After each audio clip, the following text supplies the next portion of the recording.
2016 YouTube was for certain the golden era of wild-ass, edgy humor. Simply put, it was a no-holds-barred brawl of insanity, and I liked it. Rising creators were having such a big impact on the website that even its own biggest user, PewDiePie, was having a shift in content to match. It was such an insane, unpredictable ride that we're probably never gonna see again.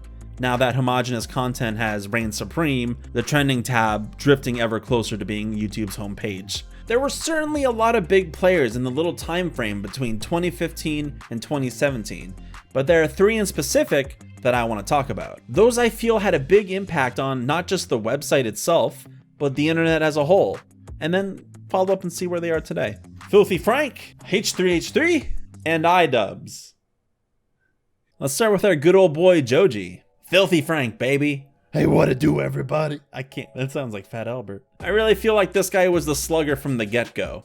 A pioneer for this type of comedy on this website. Between one-offs like Human Ramen, where he stews himself in a tub full of ramen, vegetables, and other key ingredients, and the mini-series Japanese Word of the Day, where he teaches you how to say things like I eat ass and 420 blaze it. Papa Franku was also shining harsh, judgmental light on incredibly viral bullshit. Blasting ass on the cancer of online weeaboo culture, poking fun at the dime a dozen internet rappers, people crying about being born in the wrong generation, just absolutely clowning on these giant groups of people relentlessly for 5 or 20 minutes at a time, depending. All this intrusive bullshit we all hated to see being relentlessly pushed in your face. Frank was there too, laying down some filthy justice for us all. When he spoke, we listened. Because it's what we were all saying, but he had the loudest voice. And Filthy Frankly, between his arsenal of characters and his insane cast that he would get from seemingly nowhere, even a deaf person could hear what this man had to say. But even all of that almost pales in comparison to the video's hair cake, and dare I say it, or remember it, human cake. The fact that this garbage fire of a man had the pull to get these giant YouTube stars to contribute their selves to be put into a cake to be eaten by Filthy Frank and his friends shows the waves he sent through YouTube in his heyday. Everyone knew him, everyone respected him, and now we miss him. As of right now, he hasn't made a video in a couple years. Everyone's been saying that he definitely saw the end of this little era of YouTube coming to an end and jumped off YouTube to pursue an actual music career. I mean, after already being a pretty successful musician off of YouTube with his Pink Eye stuff, he definitely made the right call, everyone agrees. And even now, you can hear him in his more serious tones under the name Joji. And I highly suggest you go check it out, because it's pretty good, and I like it. And it's good, and I like it. H3H3. Going into this one, I'm gonna be transparent and say I'm not really a huge fan of these guys anymore, but that doesn't mean I don't remember or respect the huge giant strides they've made for the YouTube community as an unbreakable, unshakable team. Ethan and Neela Klein.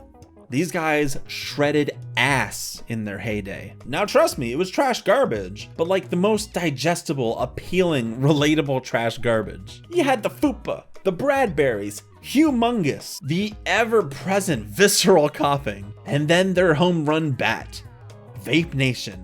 Their main content line were reaction videos, criticizing, satirizing, poking fun at bad internet that we all hated, but we love to watch these guys hate especially. They weren't just memesters, they were goofsters, gaffsters, spoofsters, spaffsters. Now, unlike Filthy Frank, Ethan and Neela Klein were targeting more specific videos and certain people. It was all fine, it was all fun, until one Matt Haas, one of their targets, decided to sue. Ethan and Neela were dragged through a giant year-long lawsuit that ended up costing them like tens of thousands of dollars.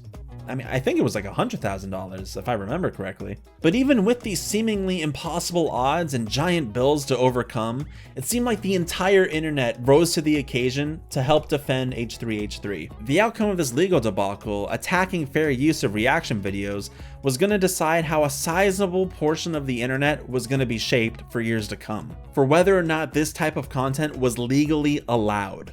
But much to everyone's relief, and I bet their own, they were successful in defending themselves. This specific case being what all future rulings, if there were to ever be any more, would look to, which is good because, you know, some people need to be bullied.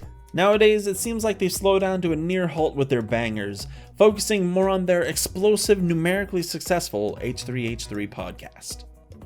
Or is it H3 podcast? It's one of the two. The actual content is no longer the wild, wacky, crazy-ass belly flop into the water, making all your friends scream, holler, and laugh at your idiocy. It's more so just treading big water with all those years of accumulated fupa. And that's kinda it. I miss the old Ethan, wearing 100 shirts or hats 3 different times for 3 different videos, Ethan. Yeah, that's the content I miss. That's a joke in favor of Ethan, by the way, in case you couldn't tell. You do you, man. So let's end with our good old boy, Idubbbz. Bubby. Yeah, I like Ian. If Filthy Frank was the scream we all rallied to, and H3H3 was the home run bat we cheered for, then Idubbbz was the shotgun of the law we abided by. Officer Dubs was handing out harsh parking tickets in the form of ass-blasting videos left and right for both Indiegogo and Kickstarter projects. Sites where you can make a quick buck by selling a promise and just not delivering anything if you didn't want to. Ebeggars wanting a $2,000 laptop for poetry. A YouTuber's year of rent so they could take it full time. And who could forget the kid who didn't have Minecraft and wanted $26.95? But in addition to making fun of the little people wanting little bits of money, he was also calling bullshit on the big boys. Zend Egg, rocking wooden egg raising over $100,000. Odin, useless gamer laser projection mouse, raising over $100,000. And the coolest cooler, an epic for the win cooler raising over $100,000. $13 million. If something was crap, our boy wasn't afraid to eviscerate and tear apart how stupid the projects were. But that's not to say that King Dubbernot didn't know how to have a little bit of fun on his own. Being a man of the law, he knew exactly how to have it too without getting caught. By finding a loophole in the law. Taking the traditional unboxing format of opening up little mystery gifts and being a thankful, fun, little, gleeful little boy and throwing that out the window. The man hated every single thing he got. I'm talking DVDs, costumes, glitter bombs, rotten food, boxes of packaging material, giant toys, bagel boys, whatever that is, and potpourri sometimes. And coyote urine. He took this mundane formula and mixed it in with gifts from his loving/hateful fans, and that equaled whatever the fuck that show is. But obviously neither of these were actually the big contributions to his channel. Oh no, there were the busts. The big busts. Content cop. These videos were huge. Where Filthy Frank was screeching and insulting giant collectives of people, and H3 was kind of poking and prodding fun at goofballs here and there, Idubbbz was systematically and meticulously picking apart and dissecting everything about this person's online self and using it against them. You know, you had Leafy, you had Keemstar, Tana, Rice Gum, just people who really needed their bubble bursted. Each of these videos served as this perfect storm of their own faults or even karma coming back to bite them on the ass hard. And it was a marvel to watch. They're spectacularly put together and they're funny as hell. These videos really inform people about the kind of people they were, presented in such a digestible, enjoyable experience.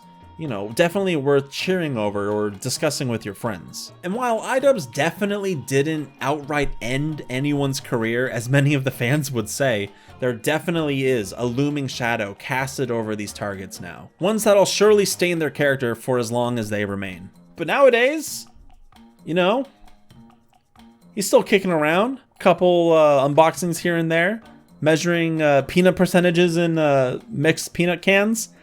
Saving squirrels? Well, he hasn't made one of those in a bit. Maybe they're all saved now.